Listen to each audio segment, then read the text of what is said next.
In this video, we're working on this again. We do actually get some brake pedal this time, but we come across another issue which explains a lot of what has been going on with this car. Thanks to the help of you guys, so I really appreciate it. Enjoy the video. As you can see, something's missing. Stupid thing.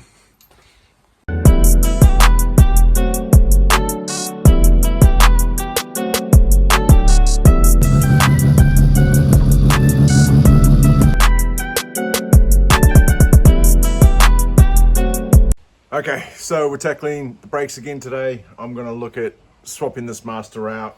This one I've got here is a 7/8 bore, which is somewhere around the 22 mil size, and I think this one, the numbers are hard to read on it, but it's 13/16, which I think works out to like 19 mil.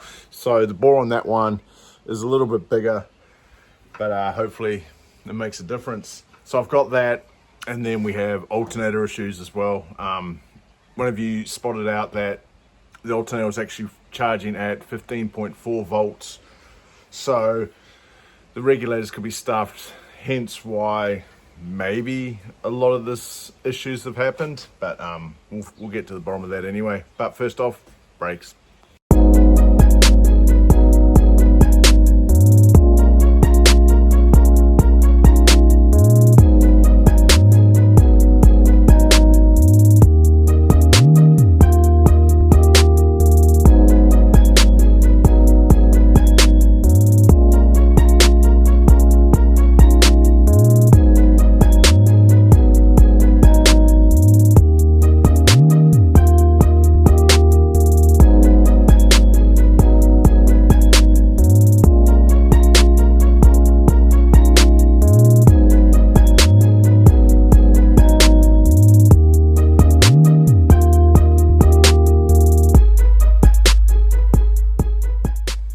So this here is the one I just took out of the 323. You can actually see a number. Where did I see it?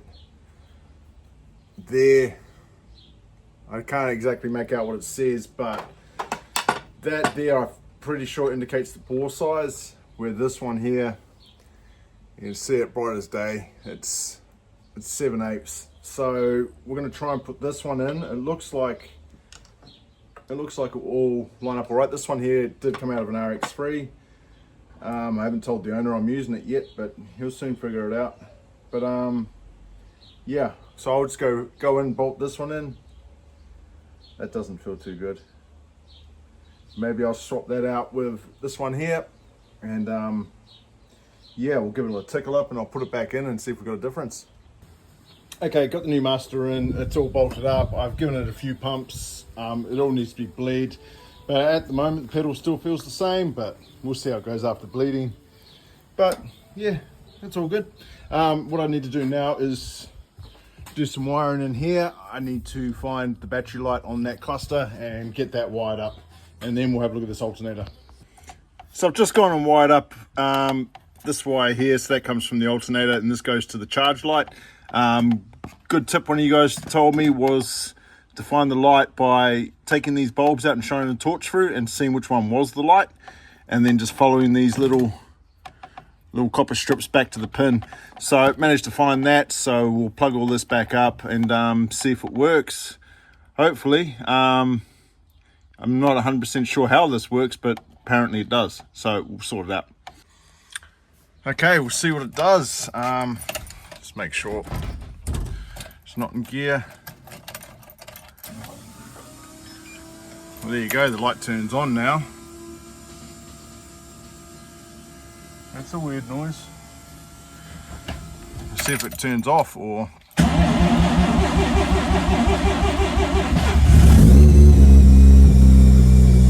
it doesn't. So just watch this. Look at that, it's charging at 15.95 volts.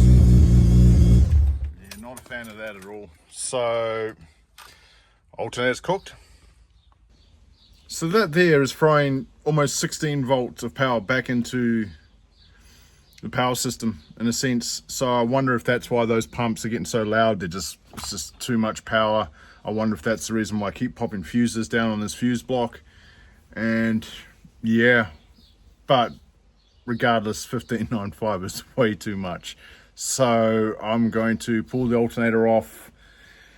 I don't know if I might be able to get one that I can borrow just so I can get this thing onto the dyno or something like that. The Rx7 actually has one, but that's a long way away. Yeah, I don't know. I have to think on this one. But if anyone does have another alternator or something they want to sell, an FD alternator, let me know and we'll see what we can do about it.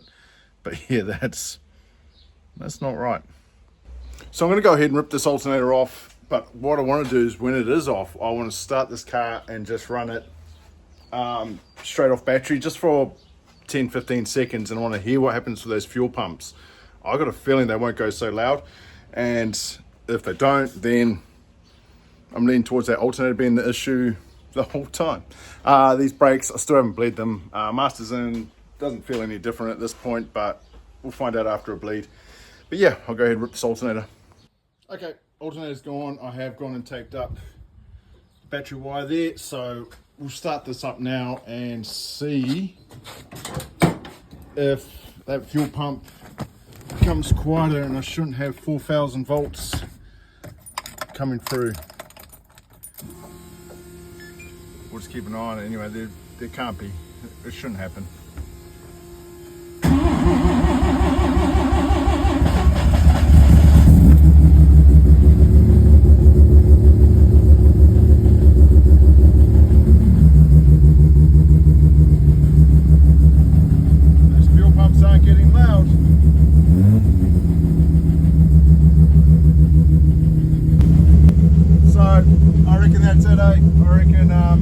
At the moment I'm sitting at 11.7 volts. Fuel pumps are quiet. So, alternator. Damn it, it's just more things. So as you could hear in that, the regulator in that alternator is cooked. So Daniel actually has an old FD alternator which crapped a bearing out a few years back. So what I'm going to try and do is I'll go grab that. I'm going to rip the regulator out of that alternator and put it into this one. And hopefully that solves the power issues I've been having with this. And then brakes. Okay, so this is what I've got going on. This one I've taken apart, and I'm pretty sure I need to replace this bit right here. Now this alternator here came off the Rx3, which you actually haven't seen for a while. That thing's going for a major rebuild at the moment. I will do a video on that shortly, probably in the next month or so.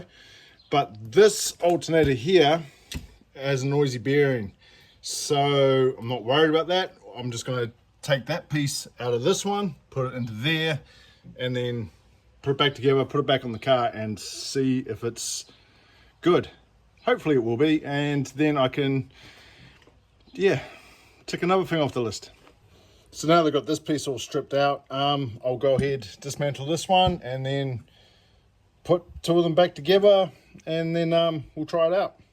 Okay, so they're both out now. There's not much difference in them, but I'm about to reassemble this one, and as you can see, I've just got a bit of tungsten in there. So what you need to do is actually hold these up here, otherwise you can't actually get the shaft back down in there. So what I do is I use this, and then once I put together the whole thing, I'll just pull that out, and these little brushes will drop down and be on the shaft. So I'll assemble it now.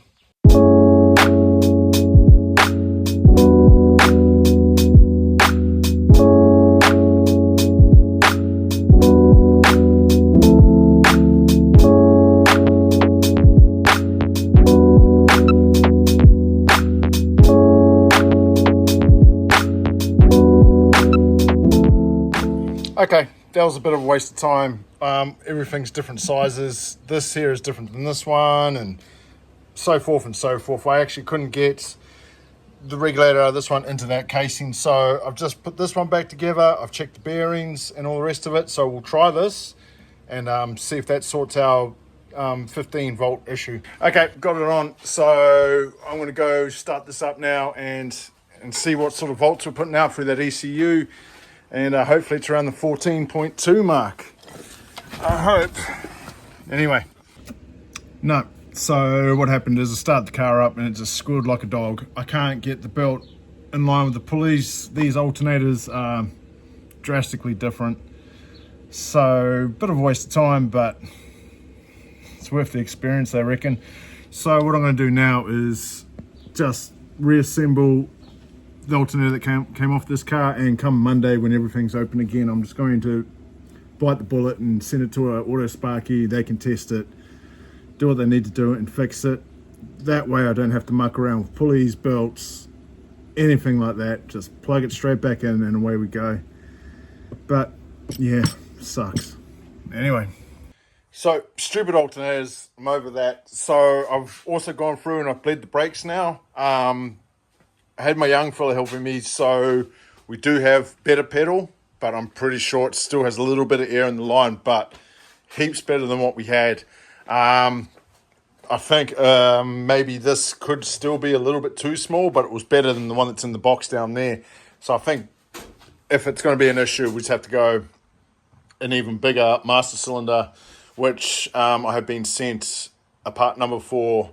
So I think that's like a inch bore on those ones. But we'll see how it goes with the booster once I can start it back up again. But yeah, this is where I'm going to have to hold fire on this car until Monday, until I can take that alternator there to a sparky. But yeah, I'm running out of time drastically. This still needs to go on the dyno, and then it still needs to go back to the owners and all the rubber seals put in.